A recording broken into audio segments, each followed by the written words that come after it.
Taranto. "Damn," Rieke exclaimed, frustrated, as she looked at her watch the next morning. It was already 8 o'clock, and she should have been at work by 7:30. Rieke worked in a restaurant located right by the sea. She actually liked it there because, as already mentioned, it was directly on the beach. And so, while serving food, Rieke could look out over the blue sea and breathe in the fresh, salty air. She also enjoyed watching the seagulls on their morning flights, scanning the water for fish. What she didn't enjoy, however, was the heat that started to rise around 11. And to be honest, sometimes it was just too crowded and too noisy for her. It was a very successful restaurant with many people eating, chatting, and doing something Rieke especially disliked: drinking alcohol. She had never had a glass of wine or beer in her entire life, and now, at 28, she was very proud of herself and her determination.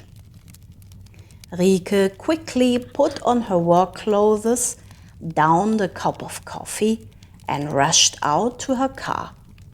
What a stressful morning, she thought. But the chapter in the book last night had just been too entertaining. Normally, Rieke was always punctual, and things like this rarely happened. For situations like this, she had created a cheerful playlist that she could listen to during the drive to the restaurant. Freddie Mercury was always her savior. His songs instantly lifted her mood. Most of the time, she even sang along with him. Today, too, she belted out the lyrics and arrived at work in a good mood. It was a beautiful day. The sea shone baby blue in the sun, and little boats and ships were sailing about. That shape of blue was Rieke's favorite. It reminded her of Smurf ice cream. The restaurant was already bustling. As soon as Rieke walked through the door, her colleague Alberto ran up to her. "Where have you been? Without your help, I couldn't make any latte art.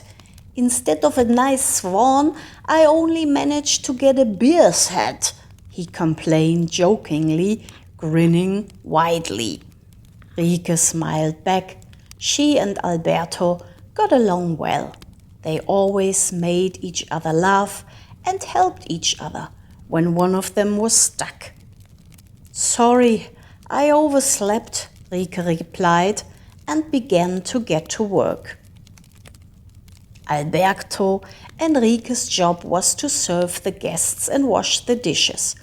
Alberto always complained about the other colleagues who called in sick at least once a week, but apart from that, the work atmosphere was very pleasant. Rieke moved between the elegant tables, taking orders. All of her usual regulars were there today. The nice grandma who always ordered an omelette, an older couple who argued at least once a week, good old Cosimo who worked across the street at the hotel and liked to get a ham-filled panino during his breaks, and the lovely Nasa who came from Turkey and absolutely loved polpette. Rieke always enjoyed talking to her. The two of them would tell each other about their homes and all the things they had experienced there. You could say Rieke had made many friendships. Today the restaurant smelled especially delicious. Preparations for lunchtime were already underway. While Rieke inhaled the scent of the food and made coffee, she told Alberto about Nivaleth. "If I were there, I'd probably become the king of Italian food," he boasted confidently, casually tossing a coffee spoon into the sink. Dishes often flew through the air here. Sometimes Alberto even secretly stole the salt shakers. "For nonno, he always wanted to have one of those," he'd say when Rieke caught him. She always had to laugh quietly to herself. Almost everyone except her stole something now and then.